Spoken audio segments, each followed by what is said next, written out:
மாண்புமிகு உறுப்பினர் வேல்முருகன்.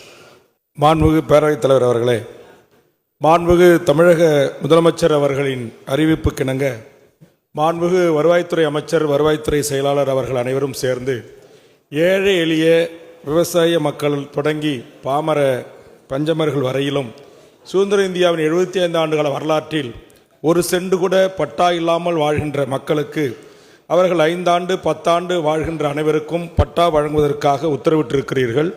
உண்மையிலேயே அது வரவேற்கக்கூடிய, பாராட்டுக்குரிய, போற்றலுக்குரிய ஒரு அறிவிப்பு. அதே நேரத்தில் இதே நிலையில் சென்னை உள்ளிட்ட தமிழ்நாட்டின் பல முனைகளில் நில உச்சவரம்பு சட்டத்தின் கீழ் வாழ்கின்ற, வீடு கட்டி வாழ்கின்ற மக்களுக்கு தலைவர் கலைஞர் அவர்கள் ஆட்சி காலத்தில் அரசாணை வெளியிடப்பட்டு அவர்களுக்கு அது பட்டா வழங்கப்பட்டு வந்தது. ஆனால் கடந்த 10 ஆண்டுகளாக அப்படி மனு செய்தவர்களுக்கு பட்டா வழங்கப்படாமல் அதற்கான அறிவிப்பை மாண்புமிகு வருவாய்த்துறை அமைச்சர் அவர்கள் தன் மானிய கோரிக்கையில் அறிவிப்பாக வெளியிட்டும் கூட, ஆனால் ஒரு பேரவையில் அறிவிக்கின்ற அறிவிப்பை வெளியிட்ட பிறகும் கூட அதை நடைமுறைப்படுத்தப்படாமல் இருப்பது உண்மையிலேயே ஏற்புடையதல்ல. நான் அரசு உறுதிமொழி குழு தலைவராக இருக்கிறேன். ஆனால் அந்த உறுதிமொழியை நிறைவேற்ற வேண்டிய பொறுப்பு எங்கள் குழுவுக்கு இருக்கிறது. ஆனால் இதை குறித்து அதிகாரிகளிடத்தில் நாம் கேட்கின்ற போது எந்த பதிலும் கிடைக்கவில்லை. ஏன் காலதாமதம்?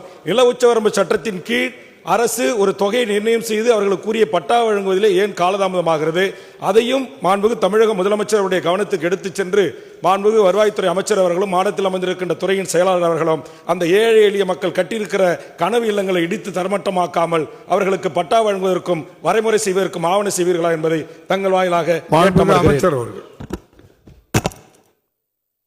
மாண்புமிகு பேரவைத் தலைவரில் மாண்புமிகு உறுப்பினர்களை சந்திக்கிற நேரத்திலாம் இதை பற்றி சொல்லியிருக்காரு. அவருக்காக மட்டுமல்ல, எல்லோருக்கும் அந்த உச்சவரம்பு யூஎல்சியில் வருகிற இடங்களை எல்லாம் அவருக்கு பட்டா கொடுக்க வேண்டும் என்று சொல்லியிருக்காங்க. அரசினுடைய பரிசீலனை இருக்குது.